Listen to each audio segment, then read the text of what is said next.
Welcome to Kickin' with the Rickens, redefining retirement. Gerry Ricken and Heidi Ricken Provost want to help you plan with purpose and retire with joy.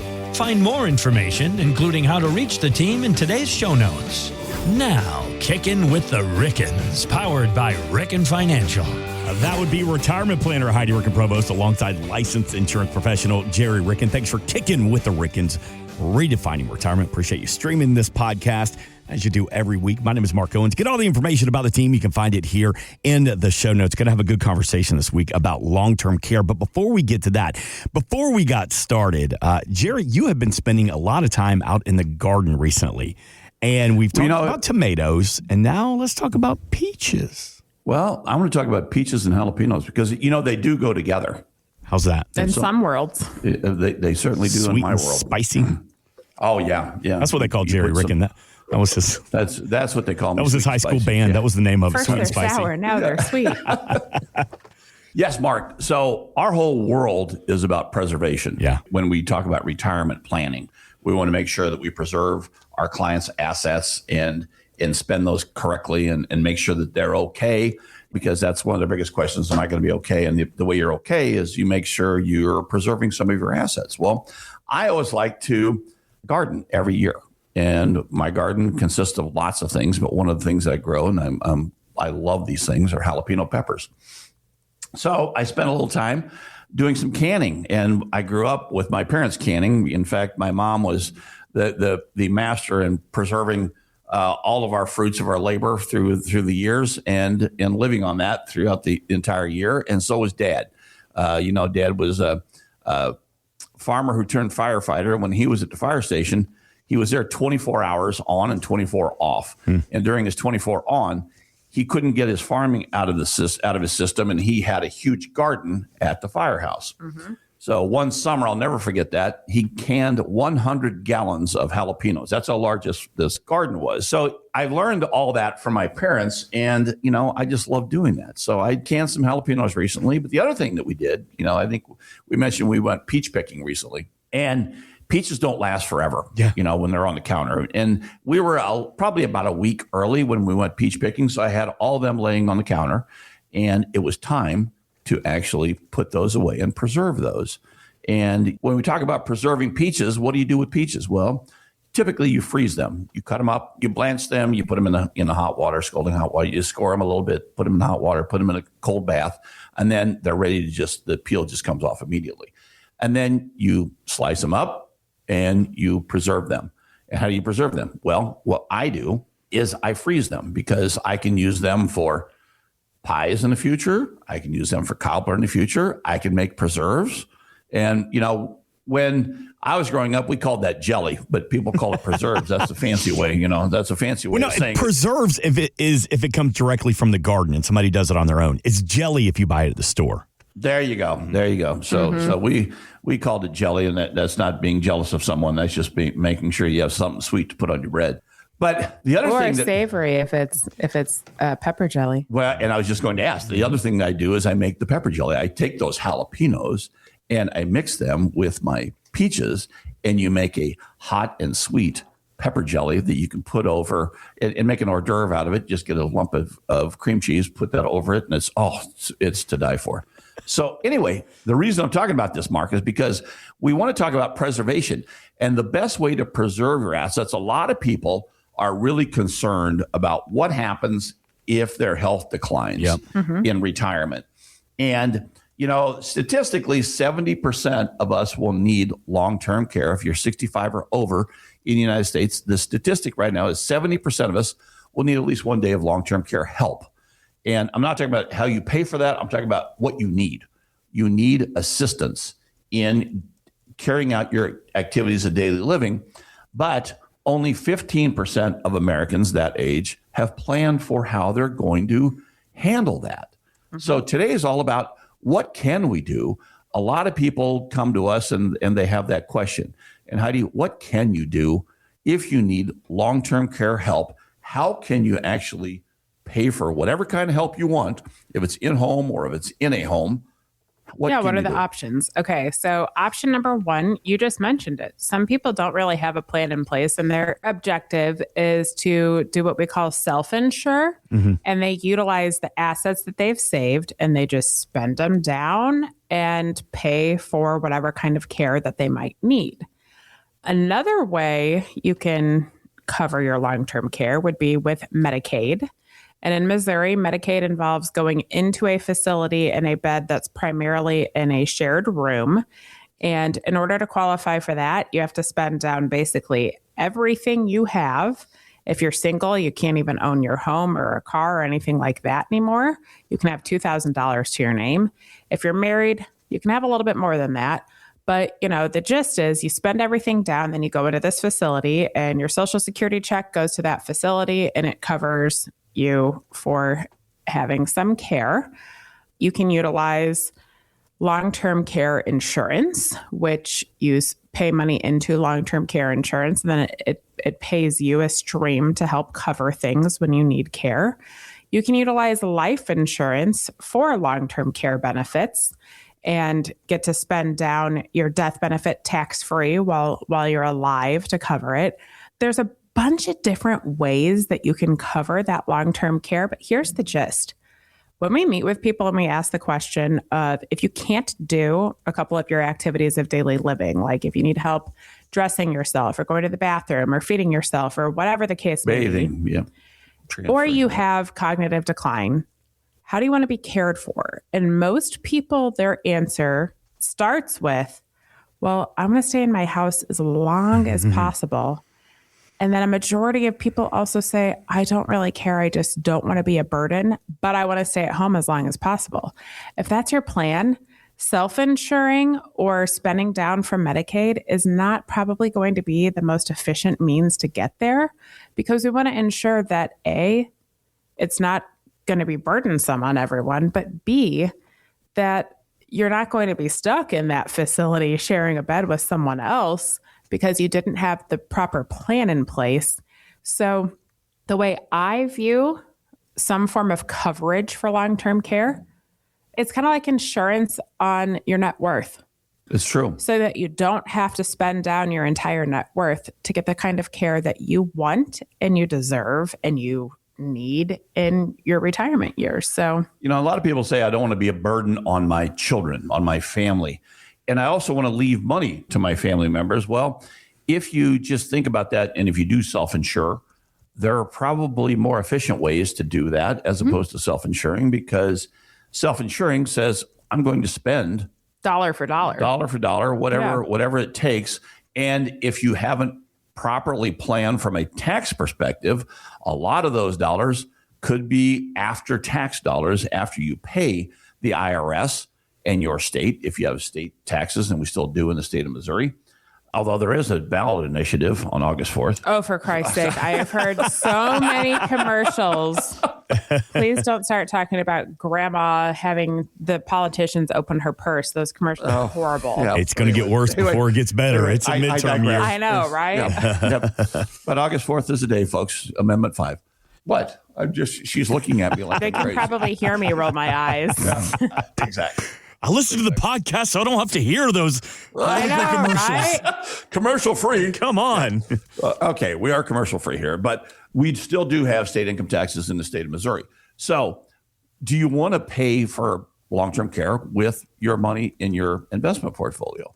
And if that investment portfolio includes deferred investments that you haven't yet paid tax on, you're going to have to spend those down, pay the tax, then provide your healthcare providers that money, wherever it is, if it's in-house or if you're in a home. So those are just things that people worry about, but most people don't have a plan for. Yeah. And here's the thing. You sit back, you talk about long-term care coverage, and most people have a horror story. Like, here's a couple we've come across or, sound like something we've come across over the course of the years. Some people might have an experience where mom or dad or whoever paid for years and years and years into this long-term care policy. And then by the point in time they needed care, there was a 90-day or a 270-day elimination period where they're in care, and until 90 days are up, there's going to be no coverage. Until 270 days are up, there's going to be no coverage. And what if they die in that point in time and then they paid for long-term care all these years and they didn't even get it? Like, we understand there's a lot of like financial PTSD when it comes to long-term care coverage, because it's not one size fits all, and not everyone had the opportunity to cover themselves in the means that we do nowadays. So those old traditional long-term care policies, quite honestly, they kind of sucked, because if you didn't use it, you lost all that money. Yeah. And either they sucked or they were brilliantly performing for families, because we do have families that had a loved one that went into a long-term care facility, then had to go into memory care, and they had purchased one of those long time ago, and with an inflation factor in it. And this individual's actually making money while they were in, memory care, which is unheard of. But those policies do not exist anymore, folks. No, the really good ones like that, and the really bad ones like that, most of them don't even exist anymore. And why? Well, because the insurance companies lost their shorts on those, because they assumed back in the 70s and 80s, they just assumed that interest rates would never go below 4%. Which we know from living it, that happened. Yeah. So everything has changed. And here's the gist. If you never want to be a burden on anyone, if you want to make sure the money stays in your family, there are options out there for you.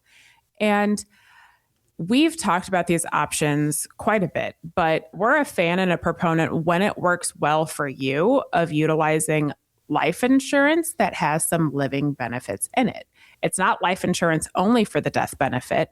It is life insurance for death benefit, because it has to be in order to be life insurance. But if you need care while you're alive, here's the gist. You get to spend down that death benefit and cover your care while you're living. And a lot of those policies you can't utilize if you've already had a diagnosis with something. If Dad typically said this, at the point in time that you need care, if you call us, it's too late. But here's the gist. It isn't anymore. It really isn't, because there are opportunities out there to actually qualify for some means of long-term care coverage based upon, and it is based upon your health. You're either getting here's the deal. There's a new opportunity out there to cover you for long-term care, whether you have a diagnosis with something or not, whether you're 60 years old or 80 years old. There are options available to you nowadays that previously were not there. And we want to talk about one of them. Yeah. So in the Reader's Digest version is, you put money in this thing and it can either double, triple, or be 1.5 times, 1.25 times. I mean, it all depends upon your health and your age. And then it also grows with a 3% inflation factor for up to 20 years. So here's the simplistic example. You're a 65-year-old, you put $50,000 in this. At age 80, there's $250,000 worth of long-term care benefits for you to spend on your care tax-free. Mm-hmm. That's the simplistic way to put it. And what happens if you don't use it, Gerry? The money goes to your family. It's never lost. Never lost. The money goes to your family. So, we already know that everything has to change when we retire financially. And one of the things we come across a lot is a lot of people have, if it was your comfort in your working years to have $50,000 or $100,000 in emergency funds, we typically see that in retirement too. What if that $50,000 is sitting in a 0% interest earning bank account? That's dead money. Some people might say, oh, it's too expensive to cover me for long-term care. Well, if you have dead money out there, this is one way to turn that dead money into something very alive that can take care of you in the future. But if you don't need it, it goes to your family too. So like everything else, this is not one size fits all, but I think this is so darn exciting, because I can't tell you how many conversations we've had with people who have a Parkinson's diagnosis or an Alzheimer's diagnosis or cancer or something like that. And they had such limited opportunity to cover themselves for long-term care in the future. The doors are open now. Now that option's open. Amazing. This is the most exciting thing I've seen in my career with long-term care coverage. Yeah. Yeah. And after living through so many heartbreaking conversations with people, because if you don't have any warning signs and then you wake up one day with a Parkinson's diagnosis, And that's what, even if you're 5 to 10 years out from really having effects from it, that's usually an automatic knockout. That's usually an automatic knockout. If that keeps you from getting the type of care that you deserve, that's heart-wrenching. And it's just amazing that we don't have to have those conversations anymore. There are options out there available to everyone. And I think that's a huge win, because I truly believe everyone deserves the type of care that they want, the control over the type of care that they want, and the access to it so that they can live their entire life with dignity. 100%. You mentioned at the beginning of this conversation about how a lot of people, they want to stay in their home as long as humanly possible, a lot of retirees, and they don't want to be a burden. We're going through this exact same conversation with my mom right now. She just turned 75 and she's not getting any younger. Her husband, my stepdad, he's in poor health right now. And she says, well, Mark, I love our house. It's got stairs. We got to get her out of that house because of stupid stairs. But then she follows that up with, but I don't want to be a burden. I was like, Mom, by you staying in this house, you're becoming a burden. This is just a lot of people don't understand that, Mark. That's a typical conversation we have. Claudia, you are a saint and you are an angel and you are my biggest fan and I will do anything for you, but get out of that stupid house. Woosah. Woosah. So it's good just to have people to lean on. And that's the team at Ricken Financial, just people to help you kind of guide you and offer some strategies when you got to have these conversations for yourself, for your family, for friends that may be a little bit stubborn, and for your mom that you love more than anything in the world, but she won't listen to you. Sorry. It's a whole nother rant and a whole nother whole nother TED Talk for later. Hey, and when you have that, we're here to listen too, because sometimes you just need to vent. Amen. That's it. That's 100% it. That's right. And that's one of the biggest positives of Heidi, Ricken, Provost, Gerry, Ricken, the team living here, working here, and playing here. They are here. You will shake their hands. This isn't a big box firm. You're not calling New York, LA, Atlanta. They are here. We invite you to reach out at any time. RickenFinancial.com. You can find that and the phone number 314-207-6211. You can find all that here in the show notes. And we always invite you to share, especially this episode, great conversation about long-term care with your friends, with your family who just need a little bit of guidance. 314-207-6211, RickenFinancial.com. So with that being said, let's hit pause for this week. As always, thank you. Thank you for streaming the Kickin' with the Rickens podcast. We will be back next week. But before we get out of here, Heidi, Ricken, Provost, Gerry, Ricken, take us home. Every day is a holiday. Life is short. Laugh hard. This has been Kickin' with the Rickens, redefining retirement.